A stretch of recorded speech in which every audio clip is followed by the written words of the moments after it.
야구야구 김영준입니다. 2006년 1회 WBC에서 한국은 일본, 대만, 중국을 모두 꺾고 1라운드 조 1위를 차지합니다. 2라운드에서도 한국은 멕시코, 미국, 일본을 모두 격파하고 6연승을 질주합니다. 하지만 준결승에서 만난 일본에게 0대6으로 패하며 결승 진출이 좌절됐고 일본은 결승에서 쿠바를 꺾고 초대 우승팀이 됩니다. 당시 준결승에서 한국을 상대로 7이닝 8K 3피안타 무실점을 한 일본의 선발 투수는 우에하라 고지였습니다. 2008년 2회 WBC에서 한국은 일본에게 7회 콜드게임 패배를 당합니다. 하지만 패자 부활 결승에서 중국을 꺾었고 다시 만난 일본에게 1대0 승리를 거둡니다. 승리의 주역은 선발 봉준근과 정현욱이었습니다. 준결승에서 푸에르토리코를 꺾은 한국과 미국을 꺾은 일본은 결승에서 만났고 다르비슈가 마무리 투수로 나왔다가 9회 말 블론을 범한 일본이 10회 초 이치로의 2타점 적시타로 승리하고 두 대회 연속 우승을 차지합니다. 1회 대회에 이어 2회 대회에서도 3승을 거두고 두 대회 연속 MVP가 된 마치 작가는 허벅지 부상을 숨기고 출전했던 것이 문제가 돼 보스턴 구단과의 갈등이 시작됐고 커리어가 꺾이기 시작합니다. 2013년 3회 대회부터 한국은 악몽이 시작됩니다. 네덜란드에게 0대5로 패한 한국은 호주와 대만을 꺾고 2승 1패를 만들지만 동률팀 우선 규정에 밀려 1라운드에서 탈락합니다. 2017년 4회 대회는 더 충격이었습니다. 고척돔에서 열린 1라운드에서 이스라엘과 네덜란드에게 패하고 특히 네덜란드에게는 0대5로 패해 네덜란드 상대 두 경기 연속 영공패를 당한 한국은 두 대회 연속 1라운드에서 탈락합니다. 1회 대회 4강, 2회 대회 결승 진출에 이어 두 대회 연속 1라운드 탈락을 한 한국은 하지만 이번에는 1라운드 통과가 아니라 4강 진출을 해야 성공하는 거라고 생각합니다. 강팀들인 네덜란드, 쿠바, 이탈리아, 파나마가 대만에서 열리는 A조로 모두 가면서 일본에서 열리는 B조는 일본, 한국 두 팀과 호주, 중국, 체코 세 팀의 전력 차이가 대단히 큰 가장 쉬운 조편성이 됐기 때문입니다. 따라서 한국은 3월 9일 첫 경기 호주전을 제외하면 두 번째 경기인 일본전을 패하더라도 체코와 중국을 잡고 조 2위로 진출하는 것이 가능합니다. 또한 8강전에서는 A조에서 올라온 팀을 상대로 승리하면 4강 진출이 확정됩니다. 준중결승 단판 승부에서 미국, 일본, 도미니카, 베네수엘라, 푸에르토리코 등을 모두 피할 수 있는 겁니다. 우리는 일본과 WBC 대결에서 1회 대회 2승 1패, 2회 대회 1승 2패를 기록했지만 1회 대회는 준결승전에서 패했고 2회 대회는 결승전에서 패했습니다. 3회 대회와 4회 대회는 우리가 1라운드에서 탈락하는 바람에 일본과 대결하지 못했고 일본은 3회 대회에서는 푸에르토리코, 4회 대회에서는 미국에게 패해 두 대회 연속 4강에 그치게 됩니다. 이번 대회에서 같은 조에 편성된 한국과 일본은 두 팀 모두 결승까지 가지 않는 한 다시 만나지 않게 됩니다. 따라서 1라운드 일본전은 8강 진출에는 영향을 미치지 않더라도 이번 대회 유일한 맞대결이 될 가능성이 높습니다.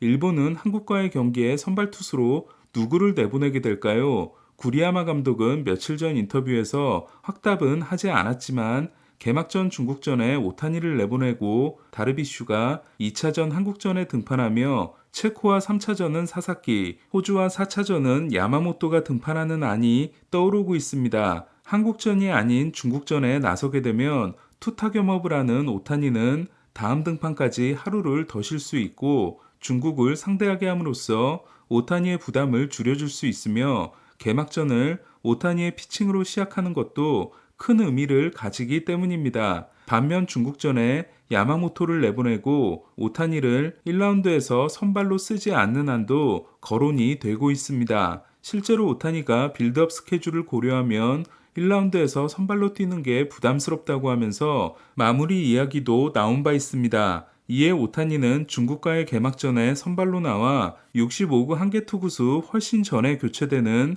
오프너 형태의 등판이 되거나 한국과의 경기에 마무리로 나오게 될 수도 있습니다. 따라서 한국전 선발은 사실상 다르비슈로 확정되는 분위기입니다. 개막전 선발 투수는 6일 휴식 후, 2차전 선발은 5일 휴식 후 8강 등판이 가능하며 이들은 다시 5일을 쉬고 결승전 등판이 가능하기 때문에 일본은 오타니와 다르비슈를 묶어 8강과 결승에 내보내고 4강은 국내파 투수들로 뚫겠다는 계획을 세우고 있을 가능성이 높습니다. 또한 투수는 1라운드 종료 후와 8강 종료 후 2명씩 교체가 가능하기 때문에 미국에서 빌드업을 할 센가 코다이가 합류하게 될 가능성이 높습니다. 2009년 2회 대회 이후 14년 만에 대표팀 유니폼을 입었으며 이번이 마지막 대표팀일 가능성이 높은 다르비슈는 대표팀의 최고참 선수로서 솔선수범하는 분위기입니다. 지난해 포스트 시즌 포함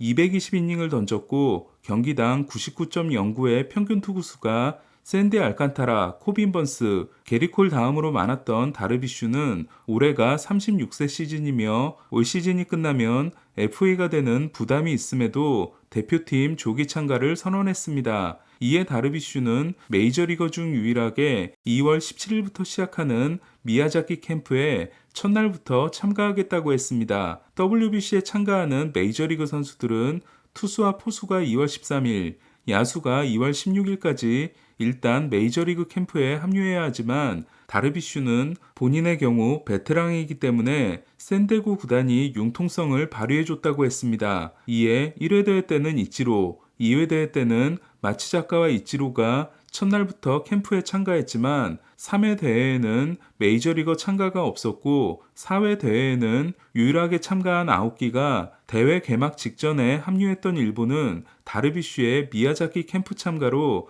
분위기가 더 뜨거워지고 있는 상황입니다. 처음 보는 선수들과의 교류가 기대된다고 한 다르비슈는 마지막 대표팀 참가를 대충 하지 않겠다는 각오로 보입니다. 정리하자면 1라운드에서 우리가 상대해야 할 일본의 선발 투수는 다르비슈일 가능성이 대단히 높으며 다르비슈는 이번 WBC 참가에서 뭔가 보여주겠다는 각오입니다. 2021년 샌디에고로 트레이드된 후 전반기에는 좋았지만 고관절 부상으로 인해 후반기를 망쳤던 다르비슈는 지난해에는 전반기보다 후반기 활약이 더 뛰어났습니다. 다르비슈는 후반기 내셔널리그 투수 중 9이닝당 최소 볼넷 2위, WHIP 3위, 피안타율 4위에 올랐고 28번의 6이닝 피칭은 메이저리그 공동 1위, 14번의 7이닝 피칭은 알칸타라와 놀라에 이은 3위, 25번의 퀄리티 스타트는 26번인 프람버 발데스에 이은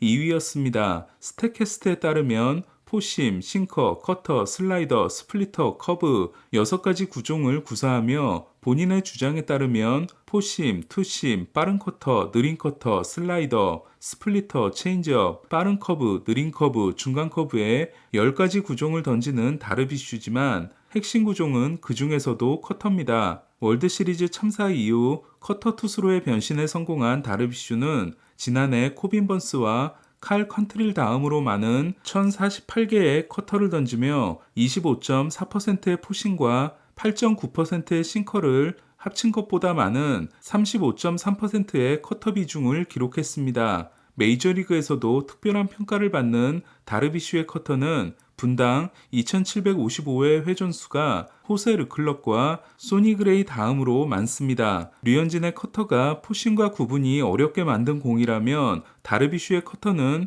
슬라이더와 구분을 어렵게 한 공입니다. 이에 다르비슈의 커터는 5인치가 넘는 횡 무브먼트를 가지고 있습니다. 다르비슈의 커터가 중요한 이유는 나머지 구종의 피안타율이 1할 6푼 4리인 반면 다르비슈가 불리한 카운트에서 무려 63%를 던지는 커터는 피안타율이 3할 1푼이기 때문입니다. 따라서 우리 타자들이 다르비슈를 공략하기 위해서는 카운트 싸움에서 유리한 고지를 점한 다음 다르비슈가 던지는 커터를 노리고 있어야 합니다.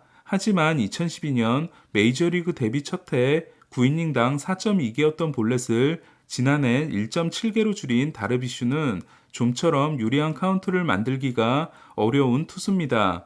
과연 다르비슈는 한국전에서 어떤 피칭을 보여주게 될까요? 우리 타자들은 WHIP를 기준으로 저스틴 벌랜더, 잭 갤런, 쉐인 맥클라나한 다음으로 메이저리그 4위였던 다르비슈를 공략할 수 있을까요? WBC는 3월 9일 낮 12시 한국과 호주의 경기, 저녁 7시 일본과 중국의 경기로 시작됩니다.